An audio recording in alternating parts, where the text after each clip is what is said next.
And it's time to get their mid-season predictions, starting with who's actually going to win the title. Let's have the reveal. Jamie has gone with Arsenal, but Gary doesn't think Arsenal will win the title. I get asked this every 10 minutes at the moment, who's going to win leagues, if I'm going to change my mind from 10 minutes before. Why are you not convinced by the latest evidence? What do you mean?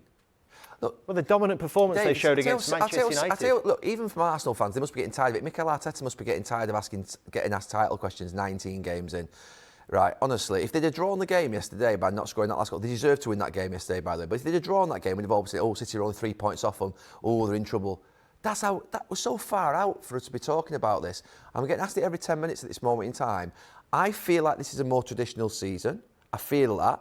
And I feel that, to be fair, I'm just going back to my own experiences many times whereby I don't think City have started properly yet in terms of being serious about this season. I think they're still messing around a little bit. I think the manager's still rotating, not got Diaz on the pitch, Laporte on the pitch, De Bruyne all the time on the pitch, Foden is not quite there. When they start to purr, which I'm thinking at some point they will, because they're great players and they're serious about what they do, that they'll start to motor on and they'll really hunt City down and put pressure on. We used to do it at times. Now, there were times where that didn't work. Blackburn held us off and got there. Newcastle didn't. And I don't know what's going to happen at the end of this season. Arsenal could hold Manchester City off, but I don't think they will once it starts, the real running. And the running's not starting for another 9 games, by the way. It's not going to start till like April. So that's my view. I'm not going to say it again. I'm not going to do any more predictions on Sky Sports. For the first 7 years on Sky, I never did predictions. This is the reason why. That's why he's now looking a clown. I nearly got booted out of that, what's it called, the stadium yesterday, at Emirates. Why is he wrong? The thing for me is with Arsenal, and I think for so long of the season, almost everybody has felt Man City was win the league because they've been there before. I think the thing with Arsenal for me is it's not just the points gap at the minute, and there's still a long way to go, I get that. It's the actual performances in big games. And I think if you go from sort of the World Cup finishing, I think they beat West Ham at home, which is a game you'd expect them to win, but then the next, I think, 4 games, I think Brighton away is one of those games that you can easily draw. You know, they're a decent team at the moment. They go there and just obliterate them, really. They got a few goals late on. Newcastle at home, they get a draw. And I said at the time, there's nothing to panic about. Newcastle are the best defensive team in the league at the moment. They go to the biggest rivals away. And it's not just winning. They're not like just getting over the line. They sort of went there and really done a job on them. And yesterday, they just got over the line, yes, in terms of getting a last-minute winner. But they were streets ahead of Manchester United in terms of how they played. And I'm going for Arsenal because of the points.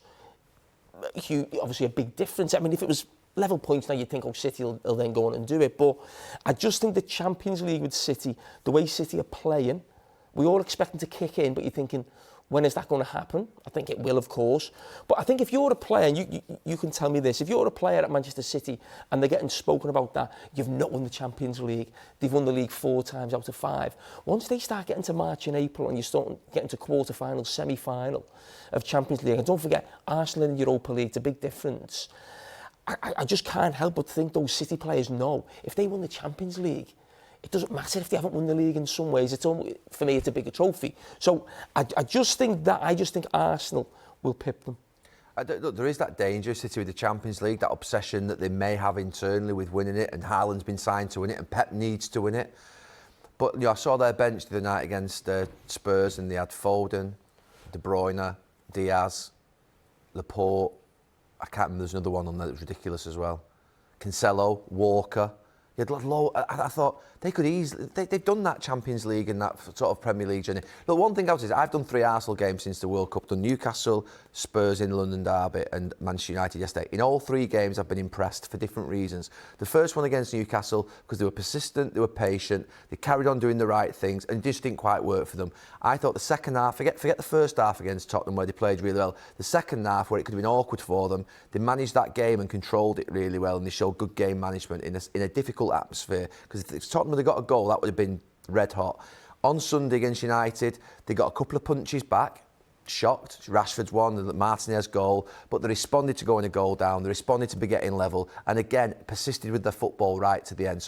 And played great football. So for me, for 3 different reasons in 3 different games, I've been massively impressed with them. However, doing that with young players towards the end of a season with 10 games to go when they've never won a title before.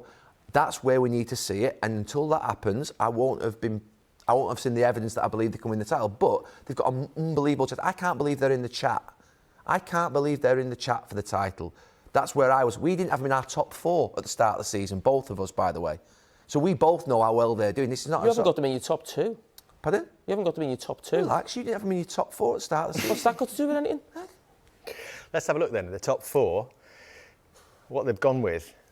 That's not necessarily in that order. I mean, it could. It is in that order. Do you actually think that Manchester United are going to finish above Arsenal? I don't know. You did say it the other day. Yeah, last week. To be fair, it was 6 points ago where United could have beaten Crystal Palace and Arsenal with Casemiro in. They might have had a better chance, but Arsenal were far better than Manchester United yesterday. I've got no complaints whatsoever. But they could have been 3 points behind Arsenal. Sat here when I said that last Sunday. I'm still going to stick my prediction because then they're the predictions. You can be wrong with predictions. Oh, we know. You want to hear what he said about Messi in the green room today? Here's a man who said that Martinez... Hang on. No, let's focus on this. Here's a man that said Martinez should beat United and Rashford should be sold. Here's Newcastle. Why do you think Newcastle are not then Spurs? I just think they're not involved in European football, and whenever I watch Newcastle play now, the energy... They'll finish top 4 Newcastle. Yeah. Again, probably similar to Arsenal. I've been that impressed with them. They are defensively the best team in the league, so we're not talking about some easy touch. And Newcastle of old who are scoring goals, but they're all over the place. They're very organised. The energy they play with when I watch them play, even against Crystal Palace, they dropped 2 points. They battered them. The chance, more often than not, you win that game. Now, of course, Tottenham could get there, someone else could get there, but I just think no European football. I think the home games, the atmosphere, it feels like there's a togetherness and something between them and the crowd that maybe I don't see with Tottenham. Have you ruled your mob out then? Have they done? No, I don't think Liverpool will get top 4. But they're only 10 points behind United. Only 10 points? With a game Arsenal are only 8 with points. With a game in hand. How many points before you say someone can't do something? With a game in hand. With a game in hand. It's nothing. Liverpool, my point is, you're talking about points difference and you're talking about teams coming back to what they playing to where they were last season. Liverpool are not playing well enough. When they get the players back, though, they've got loads of players missing. Well, they get attacking players to come back. But you've not put them in your top 4. No, I'm just saying. I mean, if you're at Newcastle, I would. I think if you're at Newcastle, I probably would. Look, I mean, it's unbelievable where Newcastle are, by the way, Eddie Howe. It's no disrespect to them, but I think it'll be unbelievable for them to continue and maintain that to the end of the season. No, it will be, but I just think the energy they're playing with, every time I watch them play, I'm impressed by them. And no, I think we haven't asked you who you think is going to get relegated because you get upset about that. I shouldn't have started doing predictions for the top, let alone the bottom. We've asked instead which one of the bottom 4 sides they think is most likely to survive. So that's the current bottom 4 we're talking about: Wolves, Bournemouth, Everton, and Southampton. This blue and white army will stay up. Gary's backing Everton to survive, and Jamie thinks Wolves. What gives them the advantage? I just think the manager's come in and done a really good job getting a really tough team to beat. I think his experience in terms of managing Seville, Real Madrid, Spain, he's a top manager. And I just think when you actually still look at some of the quality, certainly in midfield, Neves, Moutinho. But listen, I haven't got a clue who the Everton manager's going to be. Who knows what he's going to be. I don't think Wolves will go down either, by the way, for that matter, just to make it clear. You know what I mean? Who do you think will? No. What if Bielsa went in at Everton? It'd be fun. I mean, I still think we can see the remnants of Bielsa at Leeds now. I always like watching Leeds play. I mean, I never thought I'd say that. Do you think Bielsa would be a good move for Everton? I tell you what he'll do.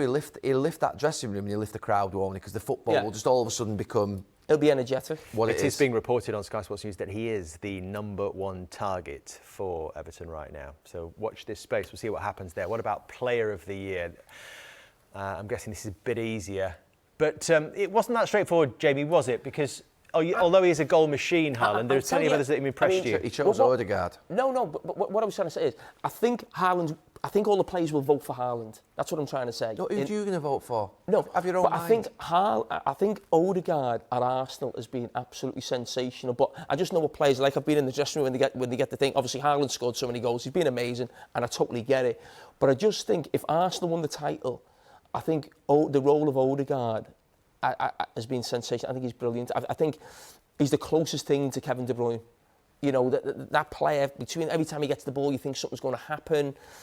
I mean, yesterday, it was fantastic. It was unbelievable. Joey, I think we asked each other that question earlier on today. Which player would you take out the Arsenal team and you think would do them the most damage if they lost them? And obviously, you probably would have said Jesus maybe a few weeks ago, but Nketiah, I think, has been unbelievable. But if I looked at them now, I think I'd say Partey.